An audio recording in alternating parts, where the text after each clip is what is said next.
வணக்கம் உறவுகளே, நான் சதீஷ். இன்னைக்கு என்ன கதைக்கு வந்து நான் சொன்னால், இந்த அண்ணாண்ட பாம்பு பிரச்சனை, இந்த இந்த டாக்டர் அர்ஜுன் அண்ணாண்ட காணி பாம்பு பிரச்சனை வந்து இப்போ திருப்பி ஒரு வீடியோ ஒன்று போட்டிருக்கு நம்ம அவையல்.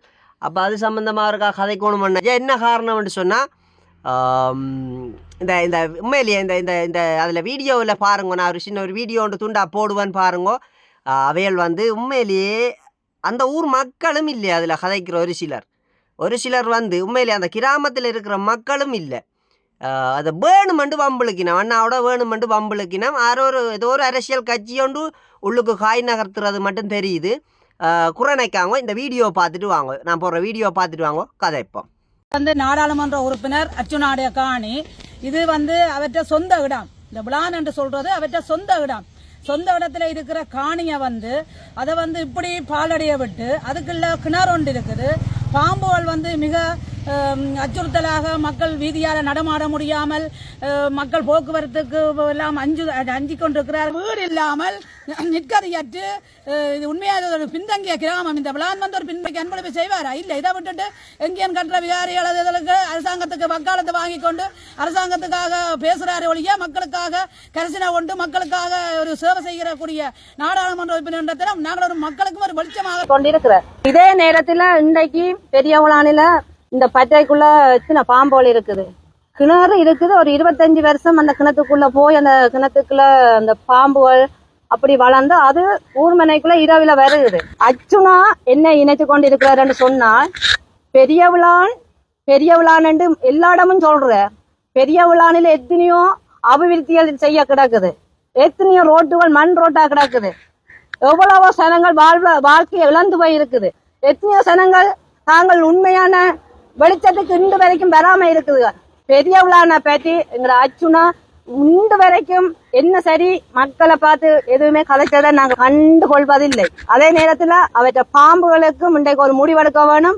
ஒன்றில் எங்களுக்கு கிளீன் பண்ண வேணும்.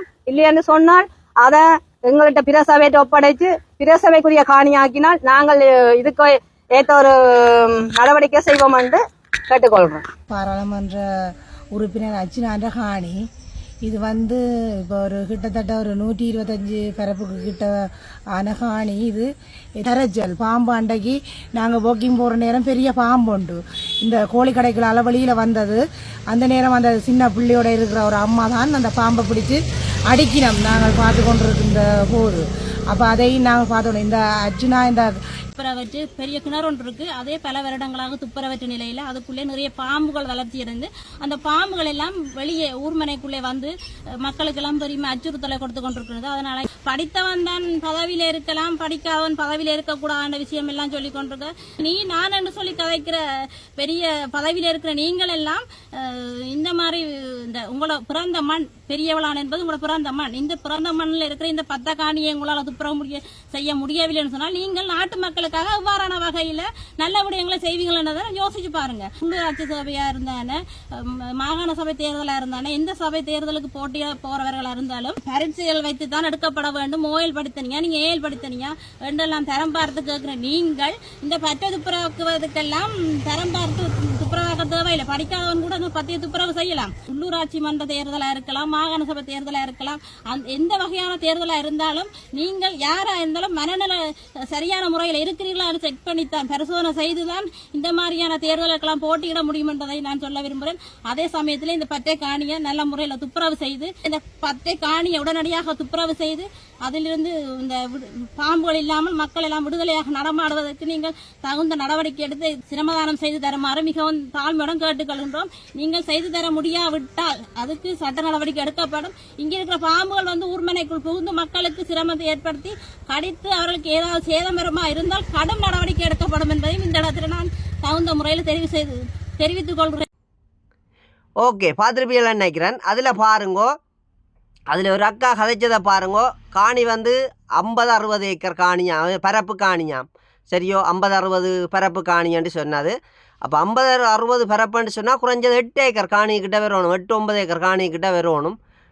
அர்ச்சுனா நாட்டை 8 ஏக்கர் 9 ஏக்கர் காணி யாழ்ப்பாணத்தில் கிடக்குன்னு சொன்னால் கண்டிப்பாக அது ஒரு நல்ல விஷயத்துக்கு இன்றைக்கு ஒரு நேரம் பயன்படுத்துவார். அதில் எந்த மாற்று கருத்தும் இல்லை.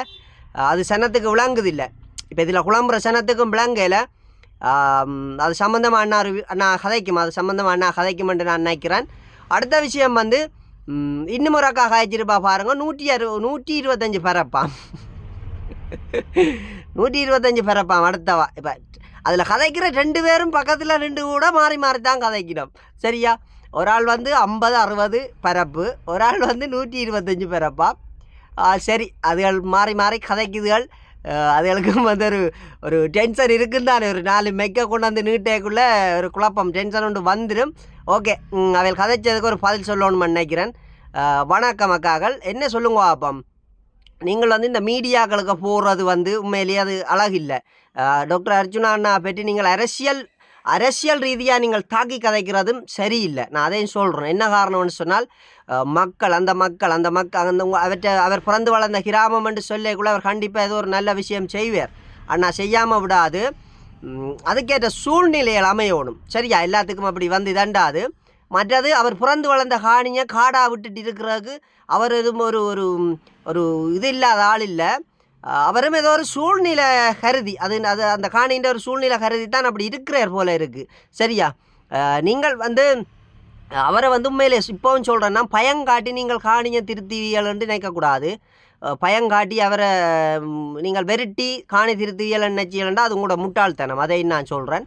மற்றது உங்களை பின்னுக்கு இருந்து இயக்குறவேல் வந்து ஏதோ ஒரு அரசியல் கட்சி தான் கதைக்க வைக்குதுன்ற மட்டும் தெரியுது. இல்லைன்னு சொன்னால் அந்த வீடு கொளுத்துற ராசாவுக்கு விறகு கொடுத்த மந்திரி என்று சொல்லுவாங்களே ஒரு பழமொழி, அது மாதிரி உங்களை கொழுவி விட்டுட்டு அவங்க குளிர்காய நிற்பாங்க, சரியா? தயவு செய்து சொல்கிறேன், உங்களை கொழுவி விட்டுட்டு அவங்க குளிர்காய நிற்பாங்க. ஒட்டுமொத்த தமிழர்களுக்காண்டி தான் அவர் கதைக்கிறார். சில விஷயம் வந்து பாராளுமன்றத்தில் உண்மையாக சொல்கிறேன், இலங்கையில் ஒட்டுமொத்த தமிழருக்காண்டி தான் நிறைய விஷயங்களை அவர் கதைக்கிறார். நிறைய பேர் பிரிஞ்சு கொள்றியல் இல்லை, அதான் எனக்கு ஒரு மனதில் இது. ஆனால் பிரச்சனை இல்லை, வெற்றி என்றது உடனே எல்லாருக்கும் கிடைக்காது. அது படிப்படியாக போகக்குள்ளே எல்லாரும் நீங்கள் கண்டிப்பாக உணர்வியல். அடுத்த வந்து அந்த காணியை நீங்கள் வடிவாக காட்டியிருக்கணுமாக்கா, உண்மையை சொல்லவா? அந்த உங்களுக்கு பின்னாலே இருந்து இயக்குற வேலைக்கு சொல்கிறேன், அந்த வீடியோ போடுற வேலைக்குன்னு சொல்கிறேன். காணிகளை வந்து வடிவாக காட்டியிருக்கணும், இப்படித்தான் அந்த 10 இருக்குன்னு காட்டியிருக்கணும். சரி, நீங்கள் உண்மையான ஒரு கருத்து நீங்கள் வைக்கணுமென்று நினச்சிருந்தால் 4-5 பொம்பளையாக்கள் வந்து கதைக்கிறீர்கள் இல்லை? ஏன் அந்த கிராமத்தில் இருக்கிற ஒரு ஆண் தலைமத்துவத்தில் ஒருத்தரும் இல்லையா? ஆண் தலைமத்துவத்தில் இருக்கிற ஆம்பளைகள் வந்து சொல்லலாம் உண்மையிலேயே. ஏன் டாக்டரை நீங்கள் எதிரியாக பார்க்குறீங்கள்னு தெரியலை, உண்மையாக கேட்குறேன் நான். தயவு செய்து ஏன் நீங்கள் டாக்டர் அர்ஜுனா அண்ணாவை எதிரியாக பார்க்குறீர்கள்? அவர் சோசலியமாக ஒரு எல்லா மக்களோடையும் சிம்பிளாக புழங்கக்கூடிய ஒருத்தர், சீரியஸாக இங்கே பெரிய பந்தா காட்டி கொண்டு திரிகிற மனுஷர் இல்லை. அவர் வந்து பெரிய பந்தா காட்டுற ஆள் இல்லை. எந்த மனசில் இருக்கிற சொல்கிறேன் உண்மையிலே. அவரை நான் நிறைய அவதானமாக பார்த்தேன்னா பந்தா இல்லாமல் அவரில் இல்லை. நீங்கள் கண்டிப்பாக நீங்கள் வந்து இப்படி இந்த மீடியாக்களில் இப்படி இதை சொறி தேய்க்கிறத விட்டுட்டு நீங்கள் திருந்துற மாதிரி இல்லை. சொறி தேய்க்கிறத விட்டுட்டு நேரடியாக டாக்டர் நீங்கள் பாருங்க, எல்லா வீடியோவும் போடுறீர்கள். நாங்கள் டாக்டர் அர்ச்சுனாவோட கதைச்சு நாங்கள் டாக்டர் அர்ச்சுனாவால் வந்து காணி திருத்த முடியாதுன்னு சொல்கிறேன்டெல்லாம் நீங்கள் அப்படியெல்லாம் நீங்கள் சொல்ல இல்லையே. உங்கள்கிட்ட அவளுக்கு அதுக்குரிய ஆதாரம் இல்லை. ஏன்டா நீங்கள் டாக்டரோட கதைக்கலாம், அவரை தொடர்படுத்து கதைச்சு இப்படி பிரச்சனை சரி தம்பி என்று கதைங்க. உங்களுக்கு வயசு கூடன்னு சொன்னால் அர்ஜுனா நான் சொல்லுங்க, தம்பி இங்கே பார் தம்பி, நீ பிறந்து வளர்ந்த இடம் இந்த காணியை வந்து இப்படி பத்தியா விட்டுருக்குற, இன்றைய அப்பா அம்மா அந்த நேரம் வாழ்ந்த இடம் தானே. அப்போ இந்த காணியும் இருக்கா, பத்தியலும் இருக்கா, வெட்டியும் இருக்கா, ஆக்களை வச்சும் இருக்கா, சேவிச்சும் இருக்கா, இந்த கிராமத்தில் போக்குவரத்துகள் கொஞ்சம் இடைஞ்சலாக இருக்கா பார்த்து விட்றாப்பா. ஒரு சகோரமாக நீங்கள் கதைங்கோன் தயவு செய்து, ஒரு எதிரியாக பார்க்காமல் சகோரமாக கதைங்கோன். நீங்கள் தம்பி மாதிரி கதைச்சிருந்தா கூட அண்ணா பார்க்காண்டு ஏதோ ஒரு முடிவு எடுக்கும். உண்மையாக சொல்கிறேன், எனக்கு இப்போ ஒரு ஆதங்கம், காணியை வந்து பார்க்கணுமெண்டு. காணியை வந்து பார்த்து உண்மையிலேயே மக்களுக்கு வெளியில் இருக்கா காட்டணும். உண்மையாக காணி அப்படி பத்தியாக இருக்குன்னு சொன்னால் நானும் காட்டுறேன்னே. அண்ணாக்கு சொல்கிறேன், அண்ணா அப்படி பத்தியாக உண்மையிலேயே வளர்ந்துட்டு தானேன்னா இருக்கா வெட்டி விடுவோம்னு சொல்லி நானும் கதைக்கிறேன். அப்படி எங்களை சார்ந்தாக்களே இதெல்லாம் வந்து செய்வோம், சரியா? அவர் வந்து ஒரு 8 ஏக்கர் காணியை யாழ்ப்பாணத்தில் 8 ஏக்கர் காணி வரும். 125 பரப்பு என்று சொன்னாலே 8 ஏக்கர் வரும். மற்றது 50-60 என்று சொன்ன அக்காவுக்கு கணக்கு பார்த்தா 110 பரப்பு. அப்படி பார்த்தா கூட 8 ஏக்கர் காணி வரும். 8 ஏக்கர் காணியை உண்மையிலேயே அவர் துப்பராக்காமல் இப்படி விட்டுருக்கிறார்ன்ற வந்து ஏதோ ஒரு அவருக்கும் ஏதோ ஒரு மன ரீதியான ஒரு குழப்பம் இருக்கலாம். இல்லையென்று சொன்னால் அந்த காணியில் ஏதோ ஒரு சின்ன ஒரு இது இருக்கலாம். அவர் அவ்வளோத்துக்கு விடக்கூடிய ஆள் இல்லை. அர்ச்சுனானா அப்படி விடக்கூடிய ஆள் இல்லை. அப்படித்தான் விட்டுருந்தா கண்டிப்பாக நீங்கள் அன்பாக கதைச்சிருக்கலாம். ஏன்னு சொன்னால் நீங்கள் இந்த காணி அவர் வந்து பிறந்து வளர்ந்த இடம் என்று சொல்லக்குள்ள அவருக்கும் அந்த ஆசை இருக்குது. இப்போ எனக்கெல்லாம் பிறந்து வளர்ந்த ஊரில் வந்து சில மாற்றங்கள் நல்லது செய்யணுமென்ற ஆசை இருக்குது. அது மாதிரி அவருக்கும் இருக்கும். நீங்கள் கதைக்க வேண்டிய விதத்தில் கதைக்கணும் இல்லை என்ன? நீங்கள் உண்மையாக கதைக்க வேண்டிய விதத்தில் கதைக்கணும். இப்படி மீடியா கூப்பிட்டு வச்சு குளறுபடி பண்ணி பெரிய இது பண்ணினீங்களேன்னு சொன்னால், உண்மையாக சொல்கிறோம், ஒரு பெரிய இடைஞ்சல் கொடுத்தீங்கன்னு சொன்னால் கண்டிப்பாக அந்த காணி அவர் வேணுமெண்டே செய்யாமல் விட்டுட்டு இருக்கக்கூடிய ஆள் அண்ணா வந்து உண்மையிலே என்ன வேல் சொல்லி நான் செய்கிறதோ வண்டி போட்டு இருக்கக்கூடிய ஆள் அண்ணா. அப்போ அதால் சொல்கிறேன், தயவு செய்து நீங்கள் ஒரு அன்பு பாசமாக கதைங்கோ. நீங்கள் நிறைய பேர் உணர்றியல் இல்லை. உங்களுக்கு பின்னால் இருந்து இயக்கிறவேல் வந்து குளிர் காஞ்சிட்டு போயிடுவாங்க. சரியா? உங்களை கதைக்க வச்சு உங்களை குழப்பி விட்டுட்டு அவங்க குளிர் காஞ்சிட்டு போயிடுவாங்க. தயவு செய்து சொல்கிறேன், அந்த ஒரு அக்கா கதைச்சா அந்த அக்கா அந்த வீடியோவில் வந்திருக்கும், நீங்கள் வடிவாக உன்னிப்பாக பார்த்துருந்தா சொல்லணும், இந்த ஊர் மக்கள் சொல்லணும். அப்போ நீங்கள் அந்த ஊர் இல்லை. சரியா? அதுலேயே நீங்கள் பிடி கொடுக்குறீர்கள். நான் இந்த ஊர் இல்லை, டாக்டருக்கு எதிராகத்தான் நான் இந்த வீடியோ கதைக்க வந்தேனான்னு சொல்கிறத நீங்கள் அதில் தெரியப்படுத்துறீர்கள். முதலாவது நான் நோட் பண்ணி நான் சொல்கிறேன். ரெண்டாவது, அந்த இன்னும் ஒரு அக்காவை பாருங்க, இப்படி கண்ணால் செய்கிறா, இப்படி கண்ணால் இப்படி காட்டுறா. என்னத்துக்கு? அங்கால பின்னுக்கு நிற்கிற வேலை வா அடுத்த கதைக்காண்டு. அடுத்த இன்னும் ஒரு அக்காவை பார்த்தேன், அவாவும் அப்படித்தான், இப்படி வா சுற்றி வாண்டு செய்யணும். நளினங்கள் நொழிப்பெல்லாம் இருக்கக்கூடாது. சரியா? நீங்கள் வந்து உண்மையிலேயே நான் வந்து பொம்பளைகளை வந்து தெய்வமாக மதிப்பேன். எனக்கு அது பிடிக்கும். ஏன்னு சொன்னால் பெண்கள் வந்து பெரிய ஒரு சக்தி வாய்ந்த ஒரு இது. ஆண் பெண் எல்லாம் பிரித்து பார்க்குற அளவுக்கு இல்லை. ஆணுக்கு நிகரான ஆக்கள்லாம் பொம்பளைகளும் அப்படி நான் பார்க்குறாள்.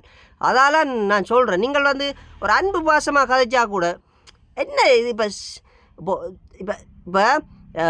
பெரிய பாம்புன்றியால் இவ்வளவு மீடியாவை கூப்பிடுறியால் ஒரு வீடியோ எடுக்க இயலாதா? அந்த காணியும் ஒரு வீடியோ எடுக்க இயலாதா? இல்லை ஒரு அதுக்குரிய ஒரு இதை காட்ட இயலாதா உங்களால்? சுமார் சின்ன பத்தை கிட்ட போய் நின்று கொண்டு அப்படி கதைக்கிறியால். சரி, அந்த காணி பிரச்சனைக்கு அண்ணா கண்டிப்பாக ஒரு முற்றுப்புள்ளி வைக்கும். ஆனால் உங்களோட கிராமத்திலேயே பிறந்து வளர்ந்ததுன்னு சொல்லக்குள்ள அவன் அப்பா அம்மாக்கள் எல்லாம் உங்களுக்கு தெரிஞ்சிருக்கும். ஏன்னா அவன் குணநடையால் தெரியாதா? நிறைய பேர் லூசன் பிசரன் மாதிரி கத்துறான்ன்றியால், மனநோயாக போய் இருக்கும் போல அடக்கன்றியால். நீங்கள் இன்றைக்கு ஒரு நேரம் நீங்கள் டாக்டர் அர்ச்சுனா பற்றி கண்டிப்பாக நீங்கள் கவலைப்படுவீர்கள். இந்த மனுஷனை நாங்கள் இவ்வளவுத்துக்கு தூட்டி கதைச்சிட்டோம்னு சொல்லி நீங்கள் உண்மையிலேயே கவலைப்படுவீர்கள். அதையும் நான் இதில் தெரியப்படுத்துகிறேன். உண்மையிலே அதான் நான் சொல்ல வாரது. ஏன்னு சொன்னால் உண்மையிலே ஒரு மனுஷரை இப்போ என்னையும் சரி ஒரு செய்யாத குற்றத்துக்கு நீங்கள் என்ன மாதிரி நீங்கள் என்ன இது விமர்சிச்சோ என்ன செய்தாலும் நான் பயப்பட மாட்டேன். நான் ஒரு குற்றம் செய்துட்டேன்னு சொல்லி என் மனம் சொல்லிட்டேன்னு சொன்னால் காலில் விழுந்து மன்னிப்பு கேட்பேன். நான் சத்தியமாக அதே மாதிரி நிறைய விஷயத்தில் நான் காலில் விழுந்து கூட மன்னிப்பு கேட்டுட்டு நான் செஞ்ச புள்ளையாண்டு ஒத்துக்கொண்டிருக்கிறேன் நான். சரியா? தயவு செய்து இந்த வீடியோக்களில் போட்டு நீங்கள் பெரிய இதுகளெல்லாம் செய்து நீங்கள் இந்த காணி திருத்திக்க மாட்டியால். நீங்கள் நேர்மையாக உண்மையிலேயே அந்த மக்களுக்கு நல்லது செய்யணும். சரியா? அதில் கதைச்சி அக்காக்களுக்கு சொல்கிறேன்னே, அக்காக்கள்ன்ட்டு ஒருக்கா தான் சொல்லுவேன், திரும்ப சொல்ல மாட்டேன். இப்படியே நீங்கள் வீடியோ போட்டுக்கொண்டு இருந்தால் உங்களுக்கு மரியாதை இருக்காது. தயவு செய்து சொல்கிறேன் அக்காக்கள், நீங்கள் அந்த ஊர் மக்களுக்கு நல்லது செய்யணுமென்று நினைச்சால் நீங்கள் நேரடியாக டாக்டரோடைய கதைச்சிருங்க. டாக்டர்கிட்ட நம்பர் இருக்குது, வேணுமென்னு சொன்னால் நான் தெரியலாம். சரியா? டாக்டர் அண்ணாவுடைய நேராக கதைச்சுங்க, அர்ச்சுனா அண்ணாவோட நேராக கதைச்சிருங்க. சொல்லுங்க, நீங்கள் வயசில் மூத்தாக்கள்னு சொன்னால் நீங்கள் சொல்லுங்க, அர்ச்சுனா தம்பி இங்கே வாயா, அப்படி இந்த காணியும் இருக்கா, 10 எழும்பிட்டு அப்போ இந்த சின்ன பிள்ளைகள் போய் வேற உண்மையிலே இடைஞ்சல். நீங்கள் உண்மையிலே அந்த கிராமத்தில் இருக்கிற மக்களுக்கு நல்லது செய்யணும், நல்ல நோக்கத்தில் இருந்து கதைச்சியல்னு சொன்னால் இப்படி கதைக்கலாம். இதே மாதிரி கதைச்சா அடுத்த நிமிஷம் வந்தால் ஜேசிபி ஏதாச்சும் விட்டு படாச்சண்டு செய்து தரும். சரியா? அதெல்லாம் சின்ன பிரச்சனை அவருக்கு. ஆனால் நீங்கள் இப்படி இந்த ஒரு இல்லைனாக்கு அடிப்படையில் நீங்கள் செயல்படாமல் இப்படி மீடியாக்களை கூட்டி அப்படி எதுவும் செய்தோண்டு இருப்பீங்களாக இருந்தால் உண்மையிலேயே நீங்கள் உண்மையாக சொல்கிறேன், உங்களோட அந்த ஒரு பதவியால் கூட வெகு விரைவில் ஏதாச்சும் ஒரு சூழ்நிலையில் பறிபோக சந்தர்ப்பம் இருக்குது. நீங்கள் அவரை ஒரு சின்ன கல்லண்டினாச்சு காலால் தட்ட யோசிக்கிறீர்கள், அது பெரிய மலை உங்களுக்கு விளங்கையில். மீண்டும் சொல்லிக்கொள்கிறேன். அடுத்த வீடியோவில் சந்திப்போம். தயவு செய்து நீங்கள் வேணுமெண்டா டாக்டர் அர்ச்சுனா அண்ணா உடனே கதையுங்கோ. ஓகே, அடுத்த வீடியோவில் சந்திப்போம் உறவுகளே. நன்றியா.